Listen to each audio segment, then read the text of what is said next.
کیوں کہتے ہیں؟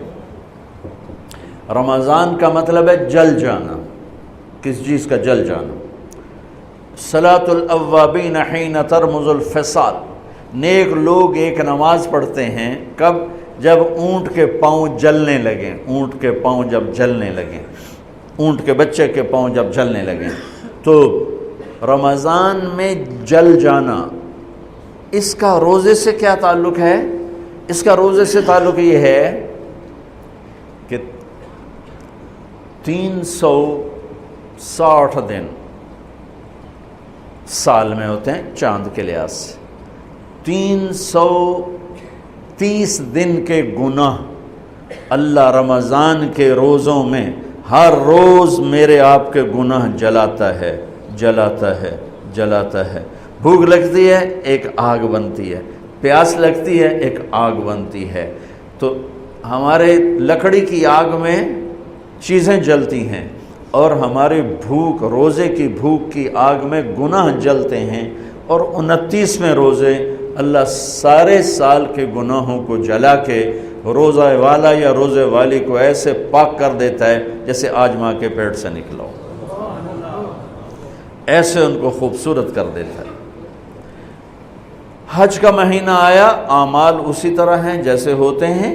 رمضان کا مہینہ آیا تو میرے نبی کا اعلان ہو گیا، ایک فرض 70 فرض کے برابر ہو جاتا ہے، کمال ہے، نفل فرض کے برابر۔ فرض اور نفل میں فرق کیا ہے؟ حضرت علی ہی کا فرمان ہے کہ جس شخص نے ایک فرض روزہ چھوڑ دیا پھر قیامت تک اس کی قضا میں نفل روزے رکھتا رہا تو ایک روزے کا یہ سارے روزے بدلہ نہیں ہو سکتے۔ ایک نماز چھوڑ دی اور پھر اس کی قضا میں قیامت تک نفل پڑھتا رہا تو فرض نماز کی ایک رکعت کے ایک سجدے کے برابر بھی نہیں ہے۔ فرض میں اتنی طاقت ہے۔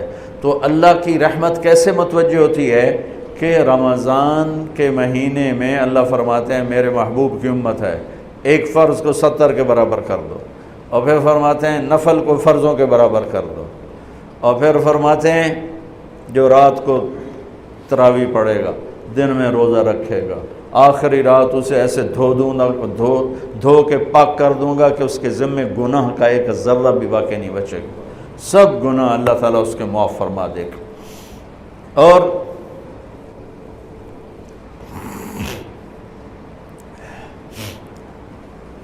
میرے نبی نے فرمایا من صام رمضان ایمانا و احتسابا، دوسری بھی من قام رمضان ایمانا و احتسابا، جس نے روزہ رکھا اللہ کی رضا کے لیے، جس نے تراویح پڑھی اللہ کی رضا کے لیے، اس کے پچھلی زندگی کے سارے گناہ اللہ معاف فرما دیتا ہے۔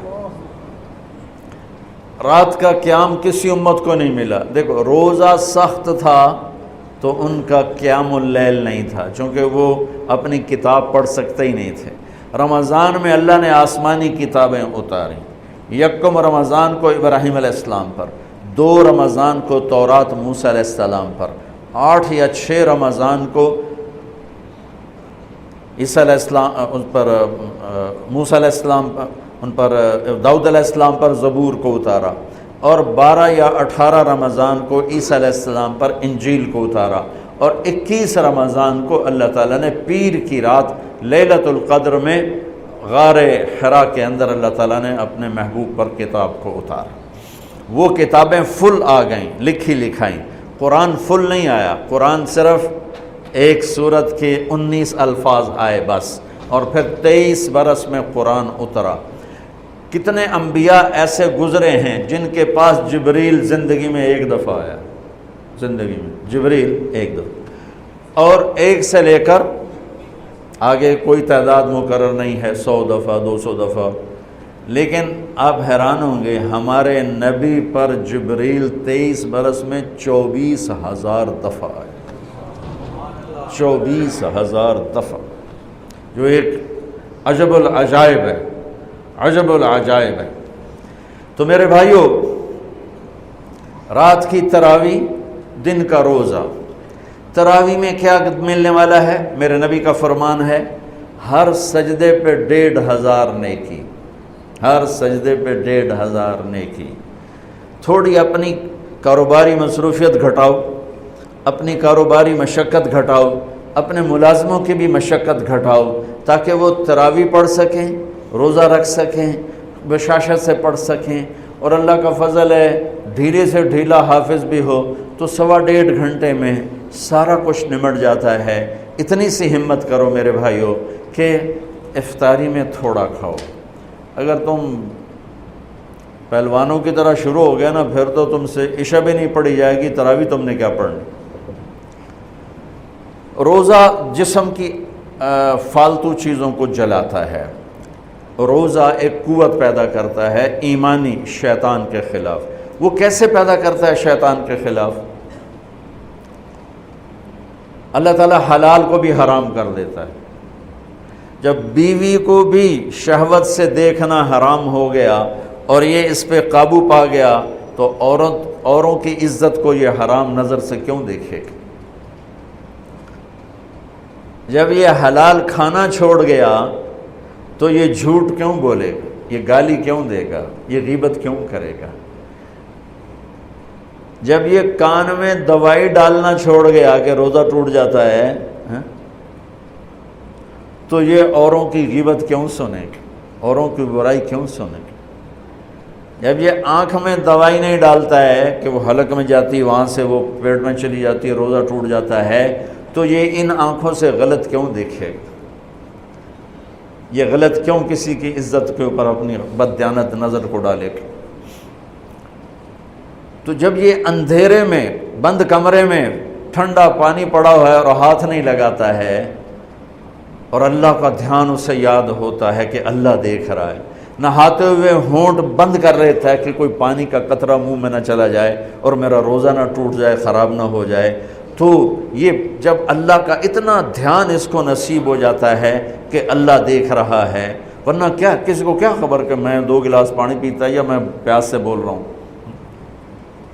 تو جب وہ اللہ کو اتنا اپنے دھیان میں لے آتا ہے کہ اللہ دیکھ رہا ہے، میں پانی نہیں پیوں گا، اللہ دیکھ رہا ہے، میں بیوی کو ہاتھ نہیں لگاؤں گا، اللہ دیکھ رہا ہے، میں کسی کی عزت پر بری نظر نہیں ڈالوں گا، اللہ دیکھ رہا ہے، میں کسی کی برائی نہیں سنوں گا، اللہ دیکھ رہا ہے، میں کسی کی برائی نہیں کروں گا، تو پھر جب یہ بازار میں جائے گا تو جھوٹ تو نہیں بولے گا، جب یہ تولے گا تو غلط تو نہیں تولے گا۔ ہاں یہ الگ بات ہے، بہت سے مجھے ملے کہ جب بس رمضان میں جھوٹ چھوڑ دیتے ہیں، اس تو بعد پھر شروع ہو جائے گا۔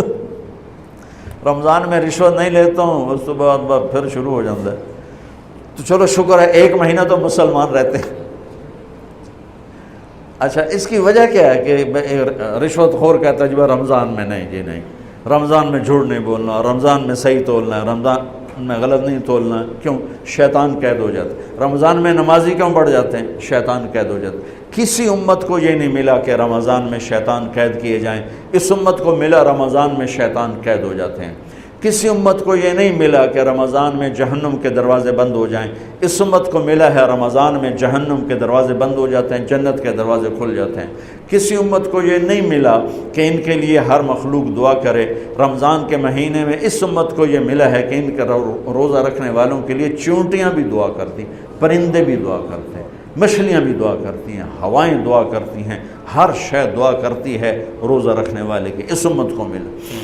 کسی امت کو یہ نہیں ملا کہ آخری رات ان کی سب کی بخشش ہو جائے، اس امت کو ملا ہے کہ رمضان کی آخری رات سب کی بخشش ہو جاتی۔ کسی امت کو یہ نہیں ملا کہ جنت کی حوریں انہیں روزوں میں یاد کریں، اس امت کو ملا ہے کہ اللہ تعالیٰ جنت کو کہتا ہے کہ تو تیار ہو جا، میک اپ کر لے، میرے بندے آ رہے ہیں، دلہن بن جا، سج دھج کے مجھے دکھا دے تاکہ میں اپنے بندوں کو پیش کروں تحفے کے طور پر۔ یہ ہے تمہاری بھوک کا بدلہ، یہ ہے تمہاری پیاس کا بدلہ۔